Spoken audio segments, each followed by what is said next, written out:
Previously, we toured the 1960s production set of the original Enterprise.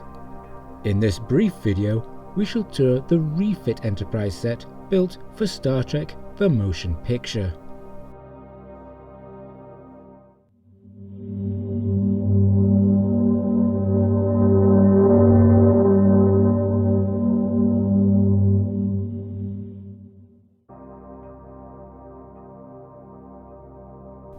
This is not an attempt at photorealism, but instead we will try to understand the basic layout of what I like to call Trek Set 2. Much of what we see in the motion picture evolved out of concept art, design work, and partially built sets developed for Star Trek Phase 2. But as we have already considered Phase 2 in The Lost Enterprise of Phase 2, we won't dwell on it here.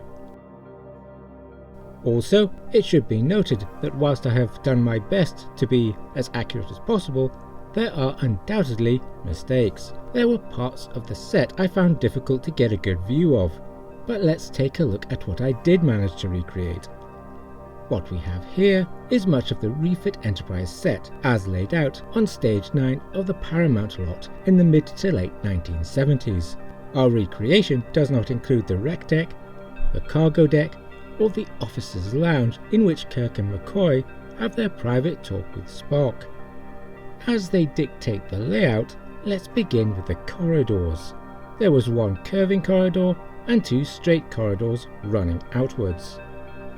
At least for the motion picture, the corridor wall panels were colour-coded.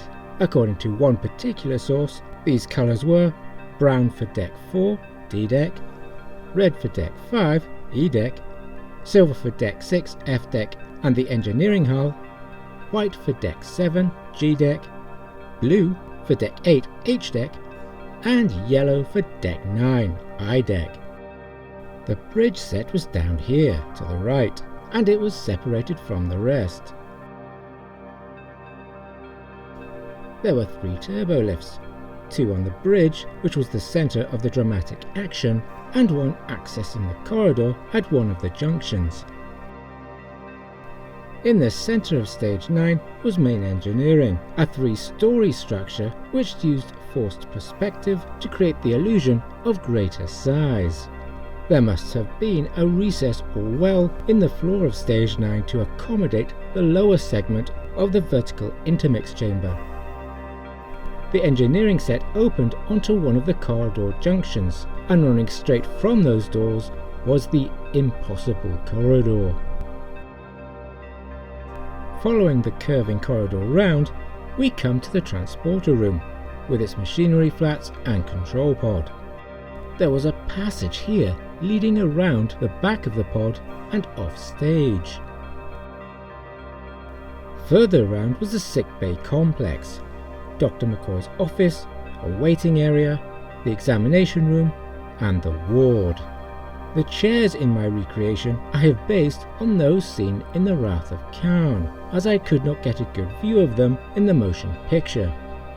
The Sickbay set of the motion picture was painted white, and to keep the design clean and simple, it had little by way of elaborate decoration. Floor plans suggest the ward lacked a wall here, which would make sense. After all, the actors had to be able to access the set. There was a wall here which could be seen through the office windows. It suggests a corridor, although the wall was wild, meaning it could be moved when necessary, but occasionally it would try to eat someone. Across from Sickbay was Kirk's quarters, 2 rooms, first a sleeping cabin and then a day cabin. This part of the set also served as Ilea's cabin, partly redressed. For The Wrath of Khan, there was some redressing of these standing sets. The dilithium chamber and extra consoles were added to main engineering. Extra instruments and signage was added to Sickbay, and the walls were given a darker coat of paint. The bridge stations were rearranged and extra detail added. These remained mostly unchanged for the search for Spock, although we do not see Sickbay as Sickbay in that 3rd film. Instead, we see a redressed Sickbay set standing in as the bar in which Dr. McCoy is arrested after drawing attention to an alien's ears. He clearly did not have a license for that comment.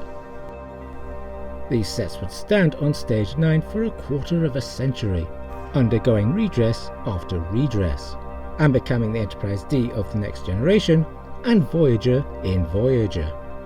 Eventually, the sets were, for the most part, destroyed.